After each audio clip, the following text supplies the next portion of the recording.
Shalom saudara, selamat pagi. Puji nama Tuhan, kita boleh kembali bertemu pagi hari ini saudara. Bersama saya Dr. Gerson. Hari ini hari Selasa 16 November 2021. Bersukacita sekali kita boleh ada dan bersama-sama merenungkan dan juga nanti berdoa. Saudara, pagi hari ini izinkan saya membacakan satu ayat firman Tuhan dari 1 Samuel 14 ayat 24. Ketika orang-orang Israel terdesak pada hari itu, Saul menyuruh rakyat mengucapkan kutuk. Katanya, terkutuklah orang yang memakan sesuatu sebelum matahari terbenam, dan juga sebelum aku membalas dendam terhadap musuhku. Sebab itu tidak ada seorang pun dari rakyat yang memakan sesuatu. Ya saudara, renungan pagi hari ini dijudul Kendalikan Lidah. Saudara, masih terkait dengan lidah atau mengekang lidah. Saudara, kisah ini dalam keadaan terdesak, Raja Saul menyuruh rakyat Israel untuk mengucapkan kutuk. Ya, kata-kata kutuk itu diucapkan saat perang sedang berlangsung dan membuat rakyat yang berperang dalam keadaan letih, lesu, dan lapar. Yonatan tidak mendengarkan sumpah itu dan melanggar kutukan ayahnya dengan memakan madu di hutan. Ya, nyawa Yonatan pun atau putra dari Raja Saul pun terancam. Perkataan kutuk yang telah diucapkan itu membuat Tuhan tidak mau berbicara terhadap umatnya. Itu bila kita melihat di ayat 41 saudaraku ya. Dan bila rakyat tidak membela Yonatan, mungkin saja Raja Saul telah membunuh anaknya sendiri. Di kisah ini ya saudaraku. Nah saudara, dalam kehidupan sehari-hari kutukan kadang-kadang bisa terucap bila kita tidak mengendalikan kemarahan kita. Umumnya perkataan ini muncul secara spontan, tidak dipikirkan apalagi direnungkan. Ya, kadang-kadang tidak rasional, cenderung emosional, dan biasanya bertujuan negatif. Nah, siapa sasaran? Kadang-kadang orang-orang terdekat kita dan orang-orang yang ada di sekitar kita.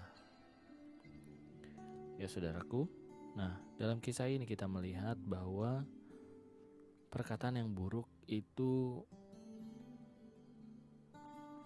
banyak yang disesali saudaraku ya. Dan di kisah ini ya saudaraku, bila tidak ditolong oleh bangsa Israel, ya mungkin Yonatan pun hari itu meregang nyawanya. Dan kutukan yang diberikan oleh Saul pun berlaku atas Yonatan saudaraku. Ya saudara, mari kita belajar untuk mengendalikan hati dan juga perkataan kita. Dalam kondisi emosi yang tidak terkendali, kita sering mengucapkan kata-kata yang negatif, sumpah, atau bahkan kutuk. Tidak hanya terdengar menyakitkan, tetapi juga melemahkan semangat orang yang mendengarkan.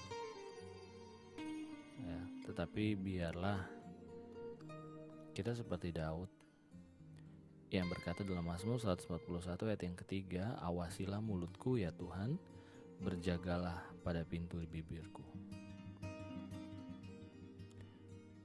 Mari kita berdoa. Kami bersyukur Tuhan boleh mengingatkan kami pagi hari ini untuk kami menjaga bibir dan lidah kami Tuhan. Biar kami tidak menggaungkannya dan akhirnya kami, bahkan orang yang kami cintai, memakan buahnya. Bapa, kami berdoa biarlah Tuhan pakai bibir dan mulut kami hanya untuk memuji, memuliakan nama-Mu dan hal-hal yang membangun Bapa.